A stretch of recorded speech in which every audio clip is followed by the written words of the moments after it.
Hello, and welcome to Grug Gaming, and welcome back to our playthrough of Stellaris.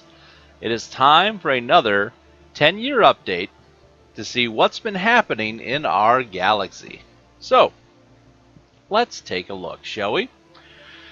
First thing, we stopped off about 2273, and that was right after we had, I think, finally won this war over... Oh, goodness gracious. Oh, we're spinning the galaxy in circles. It's crazy. There we go. There we are. And that was after our war with Hulfus Core, where we made them our vassal, and we're waiting to be able to integrate them into our galaxy.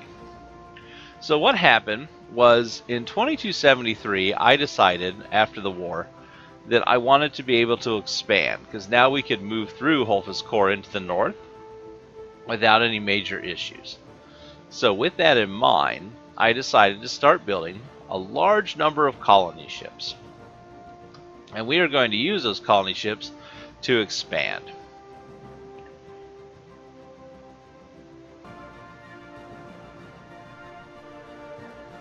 So with our expansion plans in place for our empire, we also met a new species in 2273, the Interstellar Sildian Commonwealth.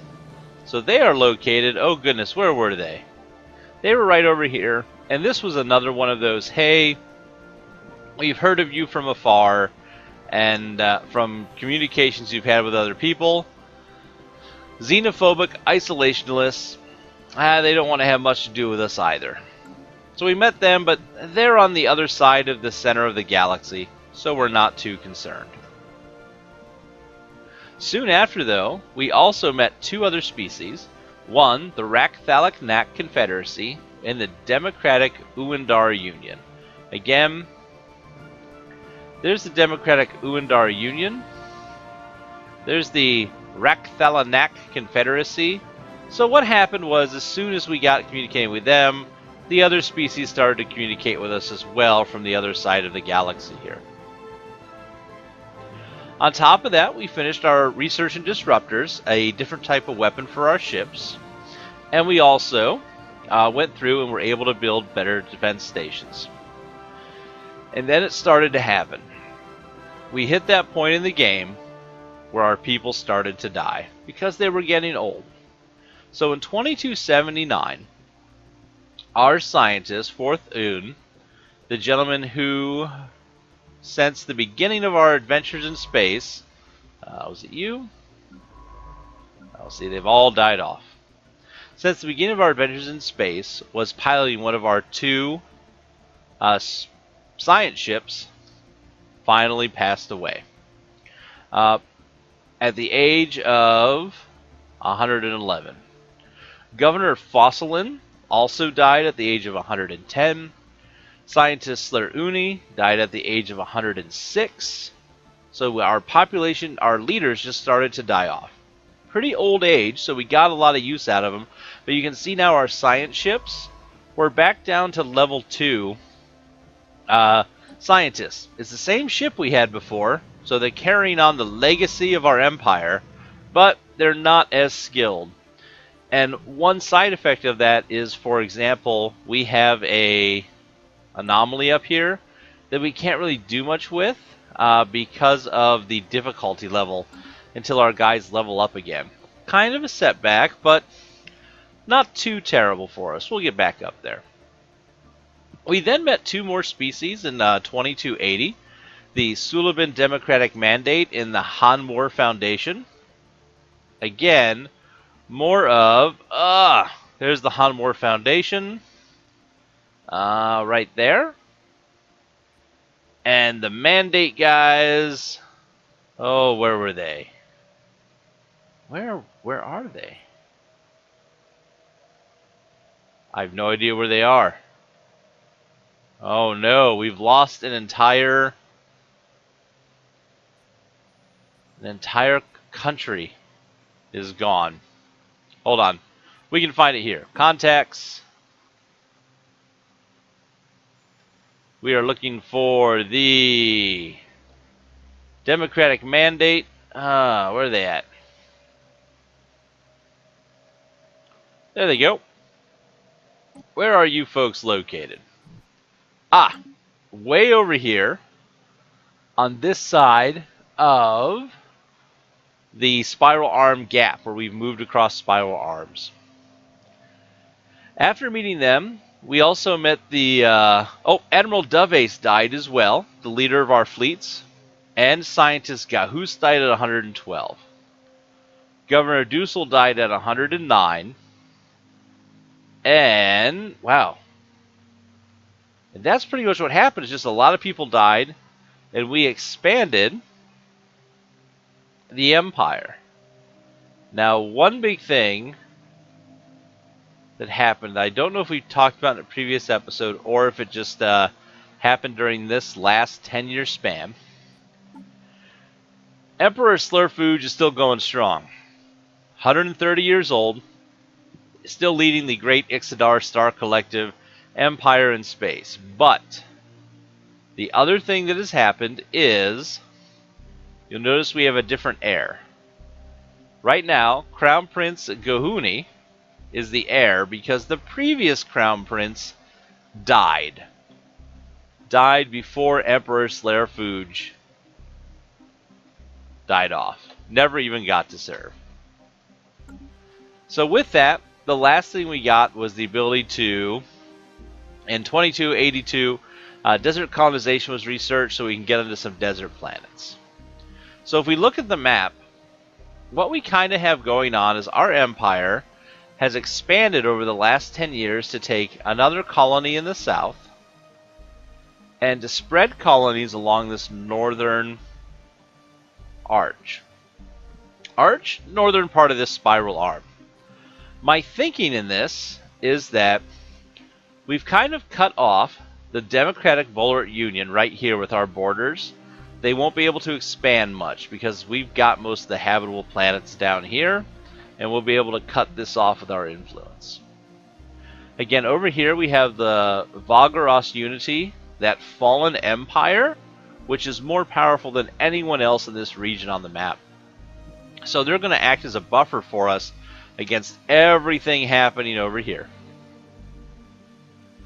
We have the Holphus Corps are our vassals, so over time they're going to be joined into us, and Mercier is one of our protectorates, so it's going to join us as well. So eventually, over time, all of this northern border will become ours.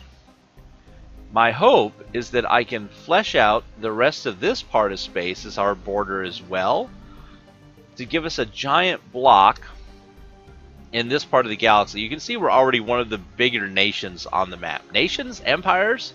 Whatever we want to call them. One of two things is going to happen.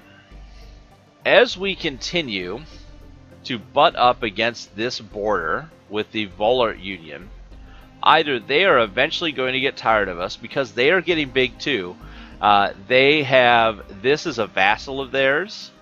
This was another vassal that they already brought in. I don't know their relationship with the other country here. I wish that we could send out some kind of spy or something to see what the interactions were between other nations. If you had a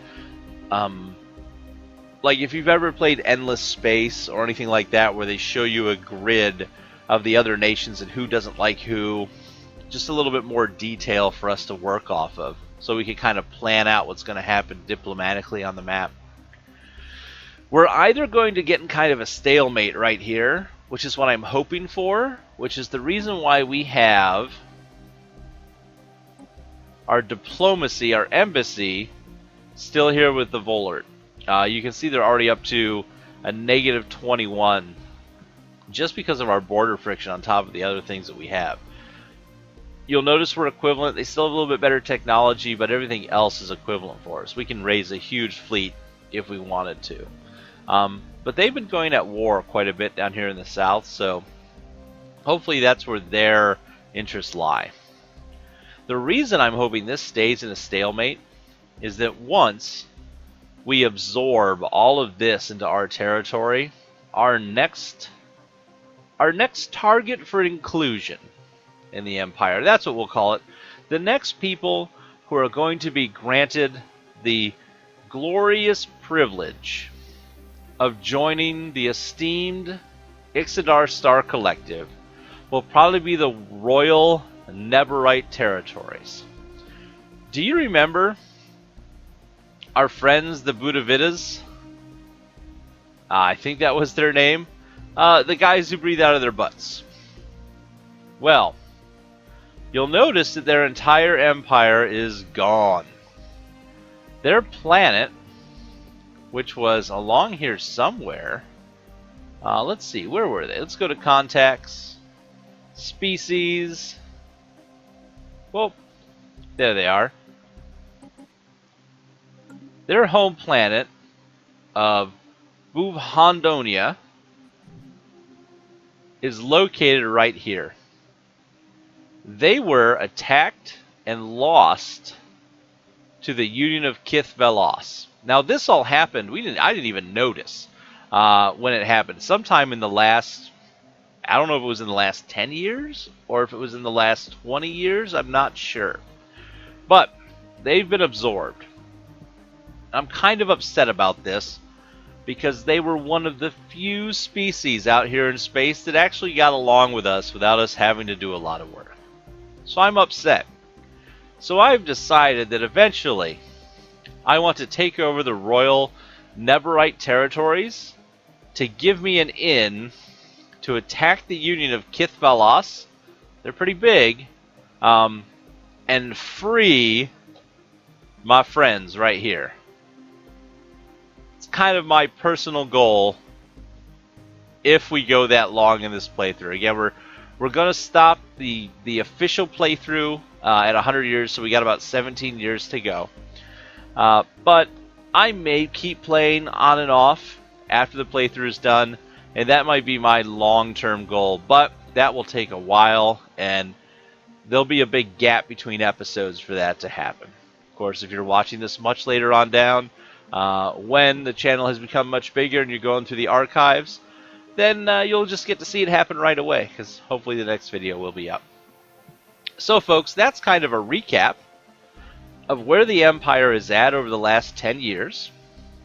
I think what I'm going to do is go ahead and finish out the remaining 17 years of the Empire that we're going to track on this playthrough, and then do our final recap episode on where we're at. I think this playthrough has worked out pretty well, especially as a learning playthrough, where we were able to learn the basics of the game, how to play, what research does, what the different empires do, how wars work. We found out how to take over planets, how to enslave planets if we have the slavery capability. The big things that we didn't really learn in this playthrough so far have been how to deal with disparate populations inside of our government. So, for example, we've been expanding so much that there are several factions that have sprung up, but you can see that they're very, very small in population, and we can always enslave them. We have 114 populations of slaves in our empire, and that's kind of how we've been dealing with them. I do feel that the slavery option is a little bit too powerful, that this faction part is supposed to be a much larger part of the game, and is probably a much larger part of the game for anybody who is not playing a slaver empire.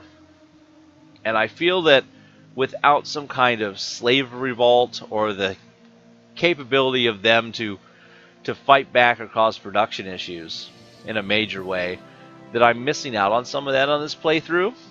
So it'll be interesting to see if they add that in. I did some researching and looking through, and it looks like they were going to add that at one time, but it was causing too many issues, and the development team was maybe divided on how to implement it, so they took it out. But I do feel that the ability to just enslave the populations makes it a little bit too powerful. The other thing too, another balancing thing with that you might think about, when we enslave those populations, we pay nothing for it. I can just select a planet. Like, I could go ahead and I could look here at South Evamal which has this population on it. Now, these populations are actually freed. It turns out that the Andinoj, because they are... Why are you having some problems? Oh, because you're unhappy. Minus 10%, it's not too bad. That these guys aren't too bad because they have the fact that as a race, they are collectivists, so the slavery doesn't hurt them as much. But I have this population out here on this planet, and if I wanted to, if things started going south, I could just select this population, I could enslave this population, and all of a sudden I don't have to worry anymore. It's not going to join a faction, it's not going to cause problems, it's going to lose the ability to produce some energy and some science, but not by a very large margin comparatively to the rest of the Empire. Since I can just keep expanding planets and not have to worry about the bloat of my Empire causing problems. But I can do it with virtually no cost. Maybe if we're not going to have some kind of revolt system in this game, maybe there should be a cost to the slavery. Maybe I should have to pay out some kind of upkeep for armies on every planet to maintain the slavery or things like that. I just, again, feel like it is too powerful a system in the game. Well, I've talked about that long enough, folks. Well, this is a good overview right here of where we're at. Again, we're going to let the last 17 years pass. I'm going to cut it off right... Well, it's going to be a little teeny bit less than 17, so I'm going to cut it right at 2300. And we'll come back for the final review episode of what happens with the Empire of the Ixodar Star Collective. I want to thank everybody for watching. And as always, we hope to see you soon.